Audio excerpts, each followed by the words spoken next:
It was Thanksgiving, and I pulled up to the driveway with the low rumble of my truck echoing across the gravel, the scent of pine from the nearby woods mingling with the faint aroma of wood smoke drifting from the chimney. In my gloved hand, I held a bottle of aged scotch, 12-year single malt, its label worn just enough to hint at value. And I wore my cleanest flannel shirt, the one Alina liked to call respectable against the riffraff, and a pair of polished leather boots that thudded against the gravel as I stepped out. I could hear laughter filtering through the house, muffled voices, polite clinks of glassware, and the soft hum of Alina's family greeting one another. Normally, a holiday at her parents' felt like stepping into a carefully choreographed performance where every guest was a prop and every smile had been cross-checked for authenticity. Today, though, I wasn't sure which role I was expected to play. My heart thudded against my ribs with a familiar mix of pride and unease as I walked up to the front door. Alina stood there, slender in a tailored dress that matched her mother's preference for neutral tones. Beige, champagne, and the occasional flash of gold in her jewelry. Her hair was pinned back perfectly, not a strand out of place. She met my eyes without smiling and motioned with a gesture as crisp as a conductor's baton. "Guests are arriving through the front," she said, her voice low but clear. "You've been working. You understand, right?" I swallowed the lump in my throat. My mind flickered to the dozen emails I'd sent before dawn, spreadsheets tracking rent rolls, invoices for new repairs, and meeting notes with the city building department that would finalize permits on a project I'd poured blood and sweat into. Exhaustion tugged at my shoulders, but I straightened up, lifting my chin. "I understand," I said, keeping my voice steady. I lifted the scotch and offered it to her as an olive branch. She didn't hesitate. She took it from my hand, and our fingers brushed briefly, an electric moment I recognized but refused to acknowledge. I nodded and pivoted away from the front entrance. Gravel crunched under my boots as I circled around the side of the house, noticing the new landscaping her father had insisted on: trimmed hedges, manicured shrubs, and a cobblestone pathway laid last summer, which Alina's parents treated like a grand statement to their refined taste. I felt a familiar pang of irony. All that effort to craft an image of genteel affluence while they thought they controlled every narrative about my life, where I came from, what I did for a living, how I wasn't truly one of them. Approaching the kitchen door, I paused and took a deep breath. The cold air filled my lungs, mingling with the warmth that seeped from the house. I lifted my boots onto the threshold, stepping inside like one of the hired help they thought I might be. My flannel and boots made the uniform feel real. In that moment, I tasted the tension in my own mouth, equal parts bitterness and resolve. I shut the door behind me, and the dinner party din rose to greet me, silverware clattering, voices raised in polite laughter. I slid into the kitchen, the wall of warmth and chatter washing over me. The kitchen island was a granite slab anchored in the middle of a spotless, stainless steel workspace. I eased onto one of the high stools, my back ramrod straight, feeling every eye on me. Though no one acknowledged my presence, I set my scotch down and unbuttoned my flannel at the collar, loosening the tension in my neck. My eyes flicked to the row of turkey platters on the counter, cranberry relish in a crystal bowl, and mashed potatoes steaming in a huge white tureen. The scent of roasting meat clung to the air, laced with sage and rosemary. I thought of the jokes Alina's parents would crack in a few minutes about how their son-in-law still thought people like me needed to prove something by carrying expensive liquor as a peace offering. I looked up when her mother, Cynthia, swept into the kitchen, her eyes glinting behind a string of pearls that probably cost more than my truck. She paused when she saw me sitting there, leaning back to smooth her heavy cardigan. "Oh," she started, forcing a polite smile that didn't reach her eyes. "I didn't realize you'd opted for kitchen service today." She gestured toward the dining room, where chandeliers hung like jeweled pendants from the ceiling, casting a soft glow over every polished surface. The table was set for a dozen, with silken napkins folded into art and crystalline wine glasses waiting to be filled. I kept my expression neutral. "I'm just making sure everything's taken care of," I said. My words were as cool as ice, but beneath that, my pulse hammered. I'd been to enough events here to know what she meant. I was to be invisible until they needed me to refill platters or pour wine. I undid the top button of my flannel further. "Looks like you've got plenty of help," I added, nodding toward the cluster of catering staff entering with trays of hors d'oeuvres. Her lips pursed. She tilted her head toward the pantry. Frank, she began, using the name Alina's father reserved for me when he thought no one else was listening, will manage. And then she swept past, glossy heels clicking, leaving me alone with my thoughts. I took a swig of scotch, burning, smoky, exactly how I liked it, and let it steady me. My reflection stared back from the stainless steel backsplash. Dark eyes narrowed, a strong jawline set with determination, and a hint of anger bubbling beneath the surface. I turned my attention to the countertop, where a half-finished turkey sandwich lay wrapped in wax paper, the edges of the bread soaked with juices and gravy. I unwrapped it, my fingers brushing the soft crust, and took a bite.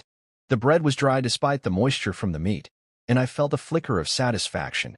If they wanted to pretend I was a servant, I could dwell in their kitchens for a while. Maybe let them forget that I was the one who owned the building they claimed as their family home. No one greeted me. The guests walking from the foyer to the dining room paused to stare as I chewed, confusion flickering in their eyes. Alina's parents, Margot and Marcel, were entertaining a small group of neighbors in the next room, their voices rich with forced cordiality. I heard them laughing about non-essential things. The weather, how Connie from down the street had brought the best pumpkin pie, how Marcel's golf game still wasn't what it used to be. A laugh bubbled behind my ribs, bitter and precise. They'd laughed at me for years, calling me blue-collar lucky at family barbecues, suggesting I find a real job when I explained commercial real estate was my passion. They never invited me into their world. They just never let me leave their judgment. I swallowed the rest of the sandwich, enjoying the sensation of tearing into something they thought was beneath me. They hadn't invited me to join the festive tableau in the dining room, dancing under those glittering chandeliers. Instead, they relegated me to a corner of the kitchen island, like a background character in the story they wanted to tell their acquaintances. But I wasn't merely the help. I glanced at the framed photos on the refrigerator.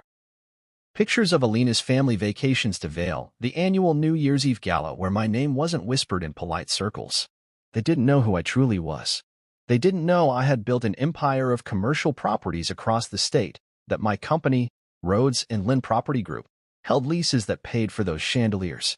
I took another sip of scotch, feeling liquid courage burn its way down my esophagus. In a few moments, the doorbell would ring again and new guests would arrive, each one stepping through that front door under the impression that everyone invited held the same social currency. They believed in the narrative Alina's family had sculpted, that I was an outsider, a blue-collar husband who made enough money to keep his wife comfortably in line but not enough to challenge their supremacy. They didn't know that by the time the mashed potatoes had been cleared, their carefully curated facade would begin to crumble. I placed the empty bottle on the counter and straightened. I reached into my pocket for my phone, thumb hovering over the silent button. I wished for a moment that I could simply send a single text to announce my presence as more than a guest who entered through the kitchen. But that moment belonged to a future I planned carefully, when their pride lay in ruins and the truth could stand on its own. For now, I finished the last of my sandwich, stood, straightened the collar of my flannel, and waited, silent, unacknowledged, and potent, like a glass of scotch placed casually on a table where no one dared take a sip. I was halfway through that dry turkey sandwich, its brittle edges crumbling between my teeth, when I heard the front door open. The sound carried through the house with the kind of authority that demanded everyone pause mid-conversation, mid-laughter, mid-judgment. I didn't even have to turn my head to know who it was. That voice, deep, warm, rich with years of negotiation and command, rolled into the kitchen like a tide, carrying the scent of money and influence with it. "That smell better be your mother's stuffing," the voice boomed, and I felt a smile tug at my lips despite the tension that sat like a stone in my stomach. I glanced up just as Terrence Knox stepped into the kitchen, his presence eclipsing the room like a solar flare. His hair, silver at the temples, caught the light from the overhead chandelier, giving him a regal air that matched the tailored navy suit he wore like a second skin. He paused when he saw me, eyes crinkling with familiarity that no one else in that house seemed to share. "Boss," he said, the single word loaded with an easy confidence that carried weight in every boardroom from Boston to San Francisco. The kitchen fell silent. Even the oven seemed to hush its hum. I held his gaze and let the moment breathe, let it settle like fine dust on an antique shelf. Then I stood, pushing the stool back with the scrape of metal on tile, and extended my hand. "Good to see you, Terrence," I said, my voice calm, the calm of a man who knew the difference between being ignored and being recognized. His grin widened as he clasped my hand in a firm shake, his other hand clapping my shoulder like an old friend. "Didn't expect to see you here today," he said, loud enough for the voices in the dining room to hear. The chandelier rattled as if it had heard something scandalous. The kitchen had grown so quiet I could hear the faint ticking of the old clock above the pantry door. Behind Terence, I saw Alina, her face drained of color like someone had wrung her out like a dish rag. Her mouth hung open, the wine glass in her hand trembling just enough to send a thin thread of liquid down the stem. She stared at me as though I'd suddenly grown horns. Her father, Marcel, stood half in, half out of the dining room, his napkin still in his hand. He let out a nervous, strangled laugh that died in his throat. Her mother, Cynthia, clutched the back of a dining chair like a lifeline. Her knuckles were white. I watched them all, every last one of them, as the words hung there like a noose. "Boss." Terence leaned in, oblivious to the tension in the room or maybe enjoying it. "Listen, that deal we closed in Burlington? I can't thank you enough," he said, his voice lower now, though still loud enough for every lurking ear to catch. "Rhodes and Lynn made that possible. I've been telling everyone, if they want real estate done right in this state, they call you." My chest felt like it might burst from the satisfaction and the slow, seeping ache of a truth finally revealed. I could feel Alina's eyes on me, wide and shocked. I didn't look at her yet. Instead, I shrugged, as if it were all in a day's work. "Glad to help," I said, my voice a quiet contrast to the thunderous silence that had fallen. Terence glanced around, as if just realizing the room's atmosphere had shifted from jovial to stunned. He turned back to me with a puzzled look. "Wait, didn't realize the kitchen was this dead tonight," he said, gesturing to the turkey and the empty plates. "Usually, your in-laws keep the caterers on their toes." That last word, caterers, hit the air like a punch. Alina's mother inhaled sharply, her eyes darting to her husband, who looked like he'd just bitten into a lemon. Alina's lips parted, but no sound came out.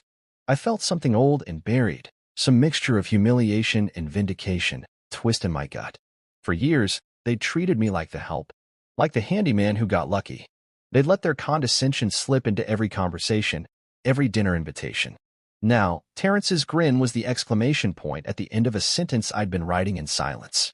I turned my head slowly, my eyes locking onto Alina's. Her mouth moved, searching for a word, an explanation, anything that would smooth over this moment. But there was no smoothing it over. The wine glass in her hand slipped a fraction lower, her fingers trembling against the delicate stem. Her father's laugh, when it came, was brittle and too quick. "Well, that's quite the surprise," he stammered. "Didn't realize you two were so close."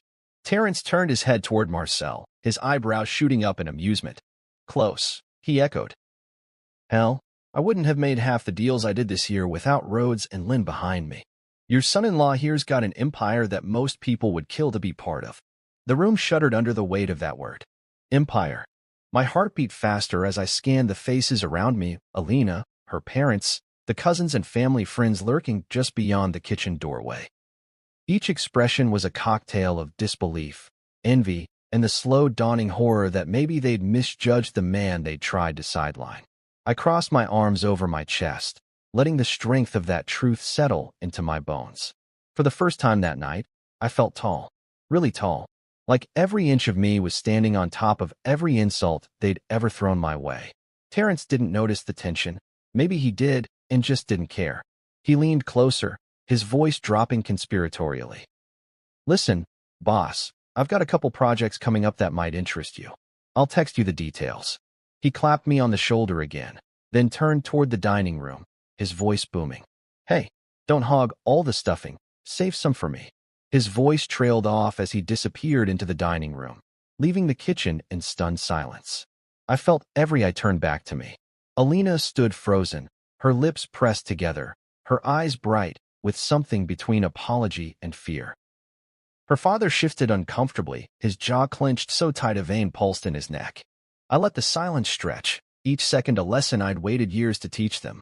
Finally, I lifted my chin, letting my eyes find Alina's. I didn't smile, didn't gloat. I just let the truth fill the space between us. I was no longer the man who needed their approval. I was the man they should have never underestimated. She looked at me like she'd never seen me before. like she didn't know what to do with the reality that had just exploded in the middle of her carefully arranged life. I let her look. I let them all look. Because now, the cracks had started to form, and I wasn't going to stop until the whole facade crumbled. Terrence pulled out one of the high stools beside me and plopped down like he owned the place. His presence felt like a thunderstorm, electric, unpredictable, a force that drew everyone's gaze.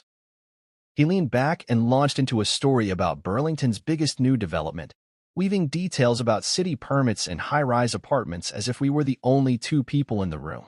The kitchen felt like a fishbowl, every person in the adjacent dining room craning their necks to catch pieces of his tale, their polite conversation evaporating under the weight of his authority. "You know that waterfront deal?" he said, his voice rolling with a casual power that filled the space between us. "I couldn't have closed that without your company. Rhodes and Lynn made the whole thing possible. The city planners were eating out of my hand, thanks to the paperwork you streamlined. Every time I needed a signature, you were there. Every time I needed a permit fast-tracked, you got it. And let's not forget that little union hiccup. Poof, gone in a day." He laughed, the sound sharp and full of a pride that belonged to both of us, though I knew better than to let it show. Alina stood by the sink, her hands trembling on a glass she'd been rinsing for too long. Water dripped steadily into the sink, the rhythmic patter filling the silence between his words. Her father, Marcel, leaned in the doorway, his jaw slack and his eyes darting between me and Terrence. Her mother, Cynthia, clutched a dish towel like a lifeline, her knuckles white. "You." Marcel's voice cracked like drywood. "You own buildings?" His tone was thin, forced, like he was asking about a secret he'd rather not hear confirmed. I took a slow bite of stuffing from the plate in front of me. Its earthy richness, sage, butter, the faint tang of onion, filled my mouth, grounding me. I swallowed, then met his eyes with the same calm I'd practiced for years. "Several," I said, my voice low but steady, every syllable carved from the granite of my own resolve. Silence. It rippled outward from the kitchen like a stone dropped into a still lake, spreading shock and discomfort in its wake. The dining room beyond seemed to have turned to stone, all eyes on us, every breath suspended. I saw Alina's sister, Grace, her lips parted, wine glass frozen halfway to her mouth, as if she'd been caught mid-sentence. I saw Uncle Ron, who'd once called me just a guy who lucked into Alina's good graces, his face slack with disbelief. Terrence, oblivious or delighting in the show, leaned forward and slapped his palm on the counter. "Hell, I'd trust Rhodes and Lynn with any deal I've got. Nobody knows the ins and outs of property management like you. Even my competitors are calling me, asking who's handling my buildings. I tell them straight, talk to him. He's the reason I'm ahead of schedule and under budget." The words crackled through the air, louder than any accusation, sharper than any insult they'd ever thrown my way. I could see it written across every face, the realization that they'd been talking to a man they'd dismissed too easily, that the blue-collar guy with the flannel shirt and the boots wasn't just Alina's husband, but the reason they'd all enjoyed a cushy Thanksgiving in a house whose foundation I could have bought and sold a dozen times over.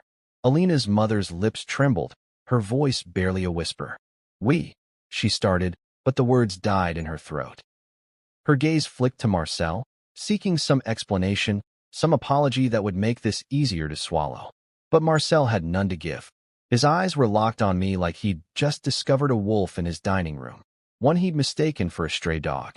I let the silence stretch. I let it breathe. Because power isn't about shouting.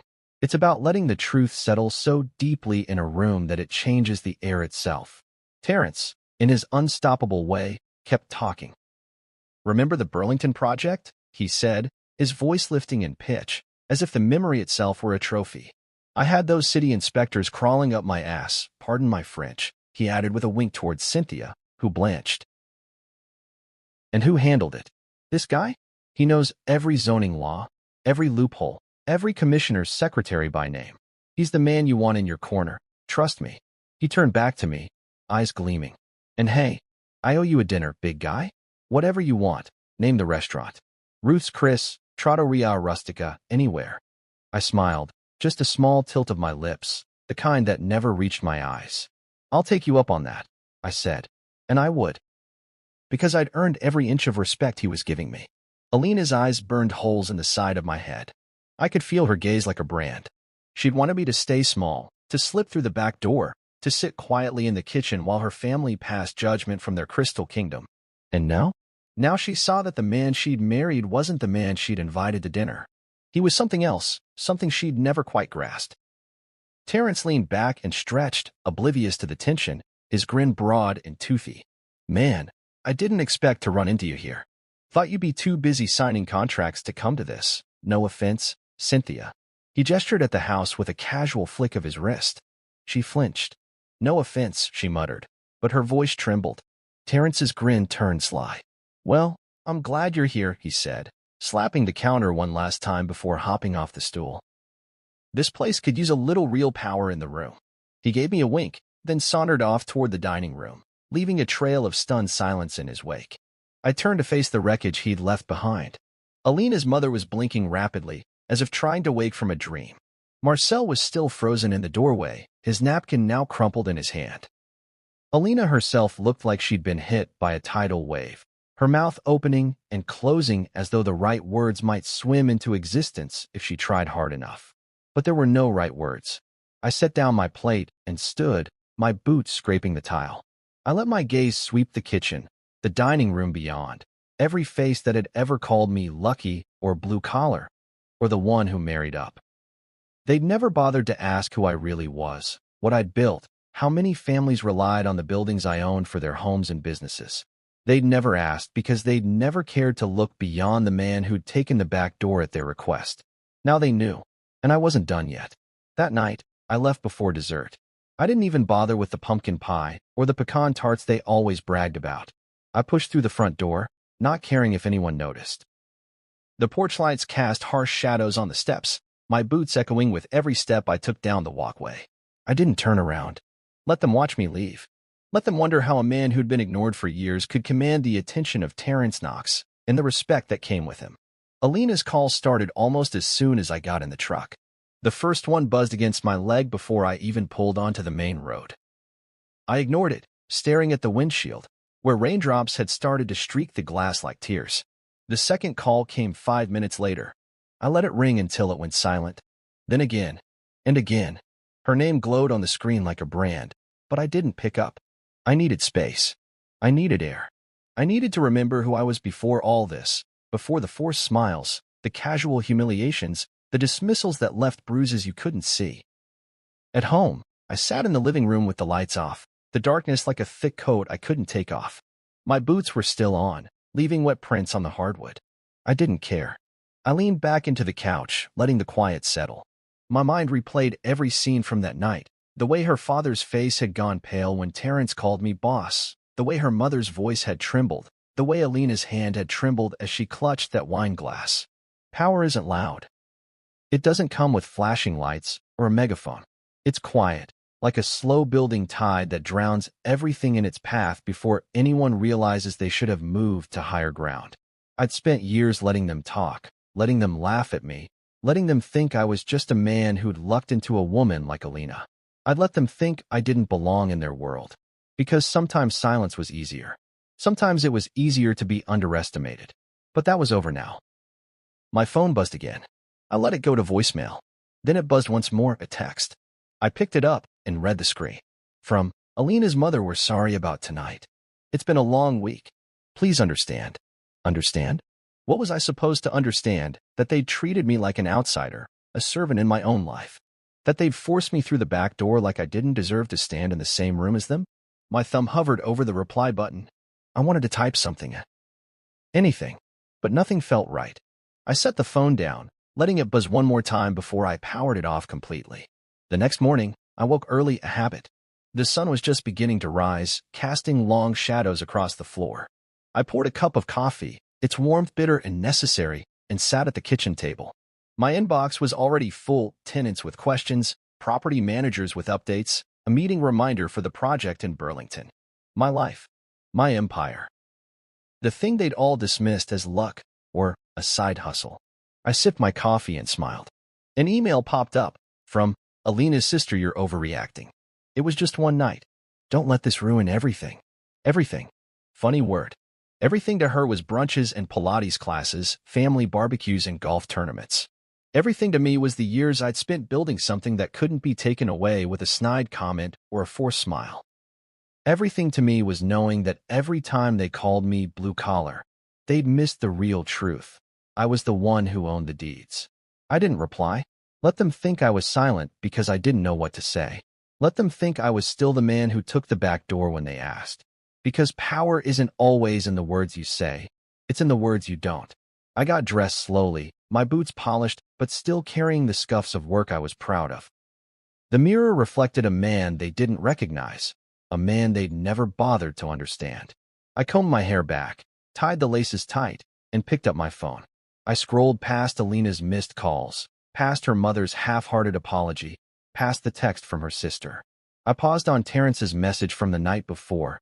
Terrence knocks. Dinner soon. You name the place. Let's talk projects. Let's talk respect. I smiled. I'd built my world from the ground up, one lease, one deal, one sleepless night at a time. They'd never asked how I did it. They'd never asked what it meant to me to walk into a room like I owned it. Because I did. I stepped out onto the porch, breathing in the cold morning air.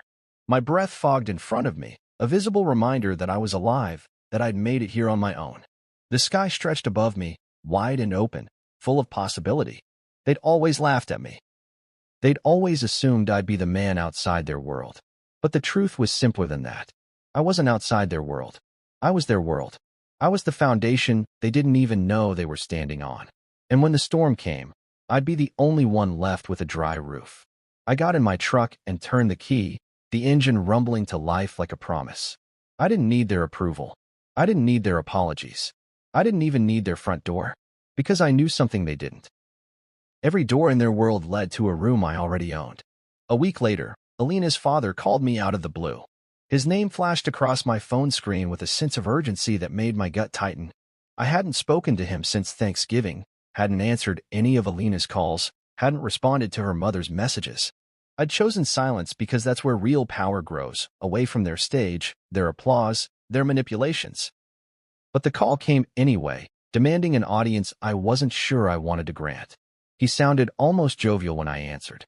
Hey, son, we'd like to have you over for dinner. You know, just the family, Alina, her mother, and me. No guests, no show. Just us. The invitation felt like a setup, but my curiosity got the better of me.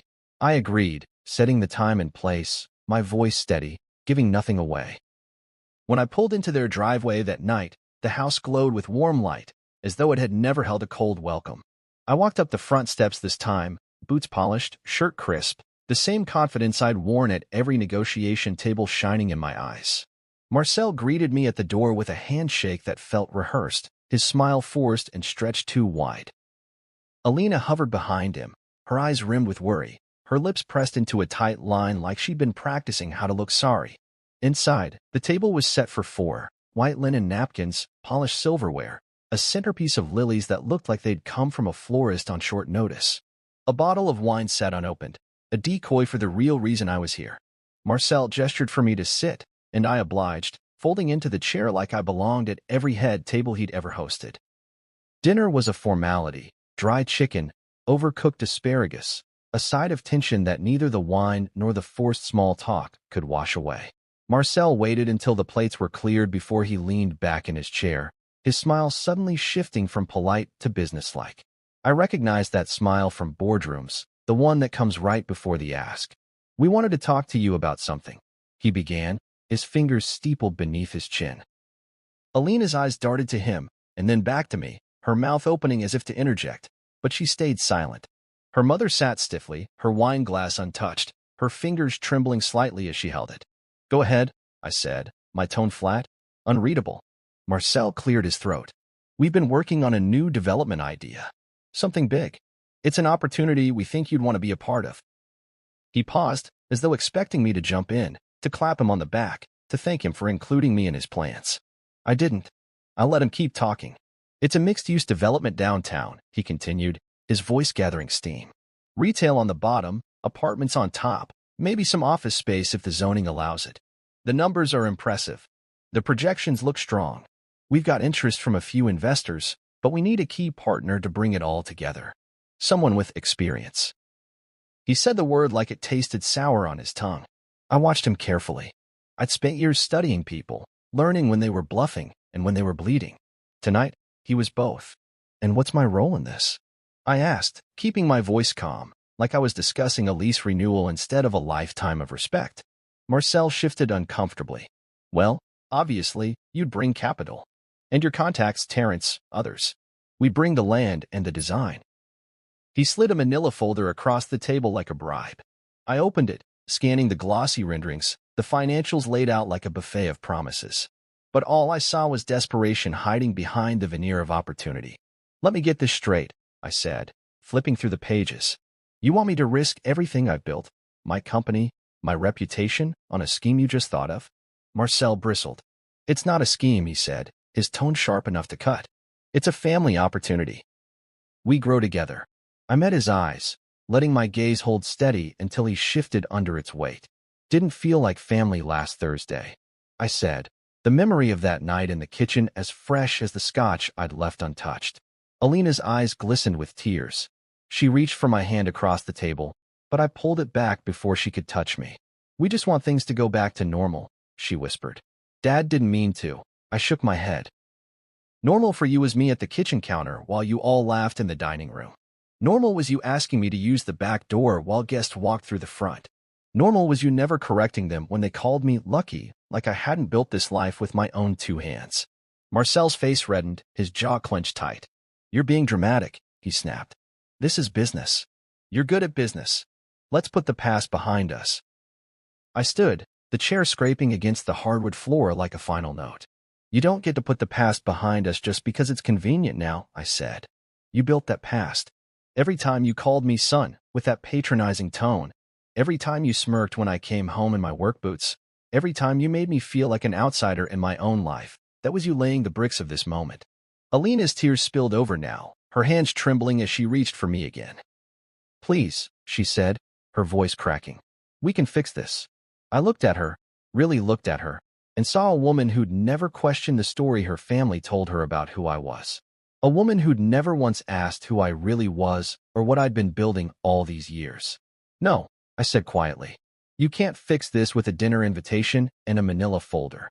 I closed the folder, leaving it on the table like a dead weight. Marcel stared at it, his mouth open but no words coming. I turned and walked out, my boots heavy on the polished wood floor, every step a reminder that I wasn't leaving the way I'd arrived. I walked out the front door, head high. No apologies, no regrets. Because the truth was, I never needed their validation. I'd built my own empire while they'd built excuses. And tonight, they'd show me exactly who they were and who I'd never be again. It started with a phone call, anonymous, clipped, a voice I didn't recognize. Mr. Rhodes? This is the housing board. We've had a complaint about one of your buildings on 3rd Street, something about fire code violations. The voice dripped with forced politeness, but I could hear the undertone. They were fishing for something. I leaned back in my chair, staring out the window at the city skyline, the rooftops of the buildings I'd spent years collecting like trophies. Fire code violations? I repeated, keeping my voice steady. Which one? Unit 214, the voice replied. Papers rustled in the background, the shuffle of someone assembling a half-formed case. We'll be scheduling an inspection. I could hear it then. The rehearsed way he said scheduling an inspection, like he was reading from a script. I thanked him and hung up. A minute later, an email from my insurance agent pinged into my inbox. We've received a few concerning reports about your properties, anonymous calls. Let's schedule a time to discuss coverage. I felt my pulse quicken, my mind sorting through the possibilities. It wasn't just one complaint, it was the beginning of a pattern. A coordinated effort to make me sweat, to force my hand, to remind me that they still thought they held the strings. I could practically see Marcel's face, his forced smile from the dinner table, the way he presented that family opportunity like it was an olive branch instead of a leash. My phone buzzed again. This time it was one of my property managers, voice tight with worry. Hey, boss, I just had a couple tenants call me. Someone's been reaching out to them, asking if you've been pressuring them to sign renewals or threatening them about rent. They didn't know what to say, so they called me. What's going on? I exhaled slowly, the bitterness coating my tongue. They were playing the oldest game in the book. Sowing doubt, rattling cages, making people question the stability they'd come to rely on me for. But they'd underestimated one thing. I'd been documenting every transaction, every email, every signature since the day I bought my first building. Tell them the truth, I said. I've never threatened anyone about rent. I've never pressured anyone to sign anything. I don't need to. My voice was even, but inside, a fire burned. After I hung up, I turned to my computer and pulled up a folder labeled Compliance. It was all there: maintenance logs, inspection reports, contractor invoices, even photos of every completed repair and upgrade. I learned early on that paperwork was my best shield. Every time someone questioned my integrity, I had proof. I opened another folder, this one labeled Communications. Every letter, every email, every text that confirmed my business was above board. If they wanted to come after me, they'd have to wade through a mountain of receipts and signatures. It wasn't just the calls or the sudden scrutiny from the housing board. The real attack came in whispers, the fake reviews that popped up online, anonymous accounts with no history, leaving one-star ratings with vague accusations. Unsafe building, one read. Manager pressures tenants. Another claimed, fire hazard, stay away. I clicked through them, one by one, each as transparent as the last. I knew who was behind them, or at least who'd ordered them. Marcel might not have dialed the numbers himself, but his fingerprints were all over this.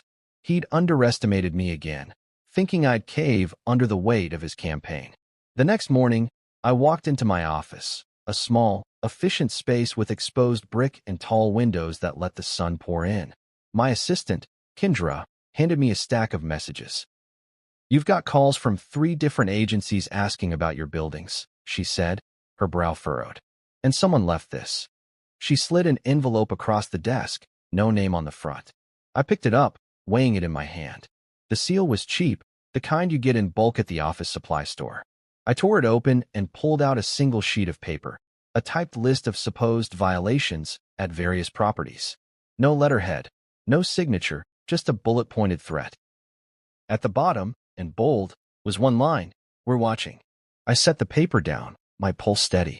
"Kendra," I said, my voice calm, "call our lawyer. Tell him I want a full review of every property's compliance records. And get me a meeting with the city inspector. We're not going to let this sit." She nodded, her eyes wide. "Of course." I leaned back, staring at the paper, the words staring back at me like a dare. This was their move. This was how they thought they'd beat me.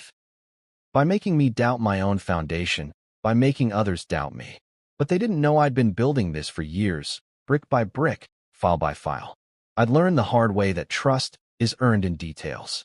That night, I drove past one of the buildings they'd targeted, a red brick complex I'd bought, and restored myself. The windows glowed with life, families eating dinner, kids' laughter floating out from cracked windows. I pulled into the lot, stepped out, and let the night air wash over me. I walked the perimeter, checking the lights, the locks, the pathways. I stopped to chat with Mrs. Alvarez in 102, who'd been living there since before I'd bought the place. She beamed when she saw me. "Mr. Rhodes, everything's good here. I saw someone snooping around earlier, though. Didn't recognize him. Thanks for letting me know," I said, my smile genuine. "If you see anything else, you call me right away." I made my way back to the truck, the night settling heavy on my shoulders. They thought I'd fold under pressure, thought I'd bend because they'd made me feel small once. But they'd forgotten something. I'd built my life on proving people wrong. Alina thought I'd fold. Her father thought I'd beg. They all thought I'd be the man outside their world forever. But what they didn't know was that I'd spent years preparing for storms like this. I'd built every foundation to withstand the worst they could throw at me. I climbed into the truck and turned the key, the engine roaring to life. The headlights illuminated the street ahead.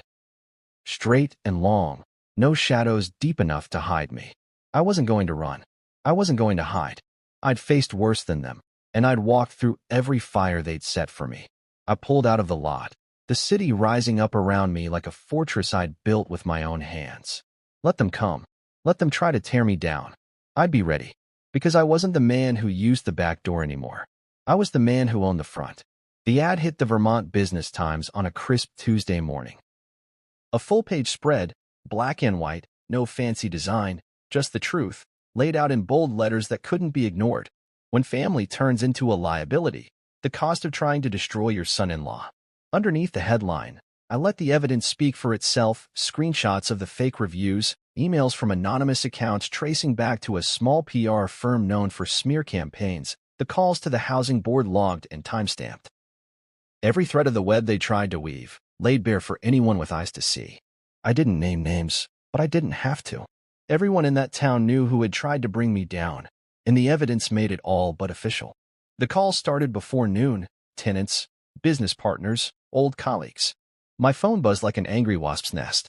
Most were calls of support, but a few were from reporters eager to sniff out the rest of the story. Terrence called me around lunch. His voice was low, but the respect in it was unmistakable. "You've got some stones," he said. I'd have paid to see the look on Marcel's face when he saw that paper. "And you did it without even dropping his name. That's class." I thanked him, feeling the tight coil in my chest loosen just a bit. "I'm tired of pretending," I said.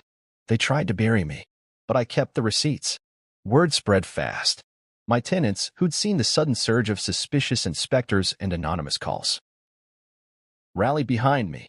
They sent letters of support, notes of gratitude for the repairs I'd made, the upgrades I'd funded, the patience I'd shown. My partners called with messages that mixed disbelief with admiration. In the space of a day, the narrative shifted. Marcel's name, once whispered like a golden ticket, suddenly felt tarnished. People who'd sat at his table, who'd praised his charm, now glanced at him with suspicion. The truth had a way of sticking like tar to your shoes, no matter how carefully you walked. Alina called that night. Her voice was soft, hesitant, the confidence I'd once found attractive now stripped raw. "I didn't know it would go this far," she said. "I thought Dad was just protecting the family." "Protecting the family," I repeated, the bitterness coating my tongue. "By destroying me?" "I didn't know," she whispered. "We can fix this." I leaned back in my chair, letting the darkness of the room wrap around me like armor. "Fix what? Me? Or the story you told everyone about me?" She fell silent, and for a moment I could hear her breathing, shallow, uneven. "I'm sorry," she said finally. "I didn't know. I thought about the dinners, the laughter in the dining room that never included me, the subtle ways they'd made me feel like an intruder in my own marriage.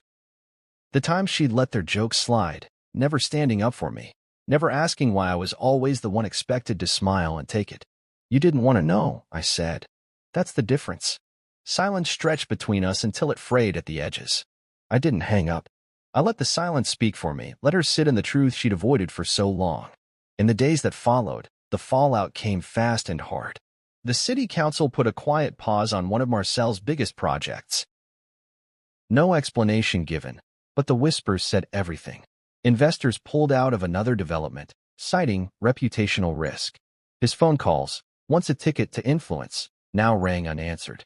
Me? I kept working. I met with my tenants, answered their questions, reassured them that their homes and my company were safe. I shook hands with city inspectors, handed over every document they asked for, and watched them nod, impressed by my meticulous records. Because that was the thing they'd never understood about me. I'd built this empire brick by brick, detail by detail, never taking a shortcut I couldn't defend. They thought they could scare me with whispers. They thought I'd run. But the truth was, I'd been waiting for them to come for me. I'd been waiting to show them what happened when you tried to cut down a man who'd spent his life learning how to stand tall. Their empire cracked fast, like a dam finally giving way under pressure it never believed would come. The calls started at dawn, the ones they'd never thought they'd have to answer. Lawyers, investors, developers suddenly worried about the shine on Marcel's name. I didn't have to say a word. The evidence I'd laid out in the business times did the talking for me. One by one, the permits tied to his latest pet project downtown got pulled. The city council, all hush-hush, sent him polite but devastating notices. "We regret to inform you that your permit is under review." I knew the language well. I'd written it myself once, in a different context. Words that sound neutral but might as well have been a noose. Terrence called me from his car, the roar of wind on the speaker. "Marcel's getting burned alive out there," he said, the disbelief mingled with satisfaction. "Half the council's already talking about severing ties. The rest? They're scared. Nobody wants to be the next name on your list." I leaned back in my chair, the sun streaming through the window, warm against my arms. "Good," I said. He thought he could take me down with half-truths and threats. He didn't think I'd be ready. "He's not the only one who underestimated you," Terrence added, his tone heavy. You're making a lot of people rethink how they do business. Keep that in mind. I ended the call and sat for a moment, listening to the hum of the city outside. The street below was alive with people going about their day, oblivious to the silent war that had raged behind closed doors. I felt the weight of it all, years of biting my tongue, of letting them treat me like the guy who didn't belong at the table. That night, I was reading emails in my apartment when there was a knock on the door. It wasn't polite or cautious. It was desperate. 3 short raps that told me everything I needed to know. I got up, the floor cool under my bare feet, and opened the door. Alina stood there, tears on her cheeks, mascara smudged like war paint. "Can I come in?" she asked, her voice small. I didn't move. "What do you want, Alina?" She wiped her eyes and glanced around the hallway like a woman hunted. "I didn't know it would go this far," she whispered. "Dad, he's a mess. Mom won't talk to anyone. The permits, the investors. Everything's falling apart. We didn't know you'd do this." "Do what?" I asked, folding my arms across my chest. "Defend myself? Tell the truth." Her lip trembled. "We didn't think you'd turn on us." The words landed like a slap. "Turn on you?" I echoed, a laugh building in my throat. "You all turned on me years ago. Every time they called me blue-collar lucky. Every time they invited me in through the back door. Every time they laughed at me in the kitchen while they toasted themselves in the dining room. I was never one of you. You made sure of that." She shook her head, tears dripping onto her blouse. "I didn't know, no," I interrupted, my voice calm but sharp enough to slice through any lie she'd rehearsed. "You didn't want to know. That's the difference." She stared at me like she'd just realized she didn't know who I was. Maybe she never had. I thought, we could fix this. We could try again. Be us. I let out a breath, the last of my anger dissolving into something quieter, colder. "Fix what? Me? Or the story you told everyone about me?" I shook my head. "I don't need fixing, Alina. I never did. I needed you to stand beside me. You couldn't." Her eyes shone in the dim light of the hallway. "I'm sorry," she whispered. "I really am. I believe that. But sorry doesn't heal a broken bone. It just points at the fracture and says, that shouldn't have happened." She took a step closer, her hand outstretched. "Please. Let's talk. Just you and me." I stepped back. "No," her hand dropped. "So that's it." "That's it," I said, my voice steady. "You don't get to rewrite the story now. You chose your side. You let them decide who I was. Now you can live with it." She stood there for a moment, her shoulders shaking with silent sobs. Then she turned and walked away, her steps echoing down the hallway like a farewell. When the door clicked shut behind me, I exhaled and let the silence fill the room. I felt lighter, like a weight I'd carried for too long had finally lifted. The next day, Terrence called again. "Heard Marcel's investors are threatening lawsuits," he said, the smile in his voice unmistakable. "He's scrambling. I'd say the king's castle is crumbling." I leaned back, the chair creaking. "Good," I said. "Let him feel what he put me through." Because this was never just about one dinner or one insult. This was about every time they made me feel small, every time they thought they could keep me in the kitchen while they raised their glasses in the dining room. It was my turn now, and I wasn't going to let them forget it. I sat at the lawyer's office, the windows tinted to block out the midday glare. Papers spread across the mahogany desk, each page a record of promises broken, of trust eroded by laughter that had always been at my expense. My lawyer, a woman named Evelyn with sharp eyes and a voice that never trembled, slid the final draft across to me. "It's straightforward," she said. "No shared assets. No alimony. No claims on your properties. Clean break." I let the words sink in. Clean break. It sounded antiseptic, like a surgical wound that wouldn't bleed. I picked up the pen and hovered over the line that said, signature. For a moment, I saw Alina's face, the way her eyes used to light up at the smallest kindness, the way she'd held my hand at the courthouse the day we'd signed the marriage certificate. I'd thought then that marriage was a partnership, a safe place where honesty lived. But that was before I learned that some families treat trust like a trick, a way to let you get close enough to twist the knife. I pressed the pen to the paper and signed my name. It felt final, like the last chapter of a book I'd outgrown. Evelyn nodded, her lips tight but approving. "That's it," she said. "She'll be served by end of day." I leaned back, the leather of the chair creaking under my weight. My mind wandered to that Thanksgiving dinner, to the way Alina's father had offered me a seat at his table with one hand and tried to cut my legs out from under me with the other. The way Alina had watched it happen and said nothing. Every polite laugh, every look of pity, like I was the poor man lucky to have married their daughter, as if love was some lottery ticket they'd given me out of charity. But the thing was, I'd never been the lucky one. I'd been the one who made his own luck, who turned every insult into fuel. And now, as Evelyn gathered the papers into a neat stack, I felt that same fire, quiet but unstoppable. Alina had texted me earlier. "We can talk about this. We can work it out." But I knew what that meant. Work it out was another way of saying pretend it never happened. Another way of pulling me back into the shadows while they laughed in the light. I stood and slid my jacket over my shoulders. Evelyn handed me a slim manila envelope. "This is a copy for your records," she said.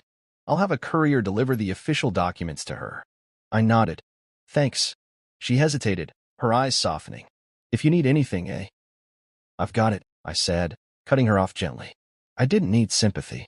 I didn't need anyone to tell me I'd done the right thing. I knew it. The sky outside was a bruised gray, the clouds thick with rain that hadn't yet fallen. I walked down the sidewalk, every step feeling deliberate, as if I were crossing a bridge to a place I'd longed for without even knowing it. My phone buzzed again. Alina. I let it ring. At home, I poured myself a glass of that same aged scotch I'd brought to Thanksgiving, the bottle now half empty. I set it on the counter, its amber glow catching the light like a small sun. The memory of that night was still fresh, the way I'd stood in the kitchen while they laughed in the dining room, the way her mother had called me Frank, like I was a caterer. That scotch had been a peace offering then. Now it was a victory toast. I lifted the glass to my lips and let the warmth slide down my throat. The bitterness wasn't just the liquor, it was the history, the quiet acceptance of every slight I'd endured. I'd spent years letting them tell me who I was supposed to be. Now, with every sip, I reclaimed a piece of myself. The divorce clause was simple: no alimony, no spousal claims, no settlement. Every asset I'd built remained mine. Every building, every tenant, every contract, they were mine because I'd earned them. She could keep her name, her parties, her dinners under the chandelier. I'd keep my empire. The phone rang again, persistent. I let it ring. I'd learned that sometimes silence was the only answer that mattered. Later that night, I sat at my kitchen table, the divorce papers spread out in front of me. The lines blurred slightly, a combination of the scotch and the weight of it all. I thought about the man I'd been when I married her. A man who believed that family was about showing up for each other. That if you worked hard enough, you'd earn their respect. That if you loved someone enough, they'd stand by you when the world turned cold. But the truth was, respect couldn't be earned from people who'd already decided you weren't enough. And love, real love, didn't ask you to shrink so someone else could stand taller. I picked up the pen again and signed the final page. It felt like an exorcism.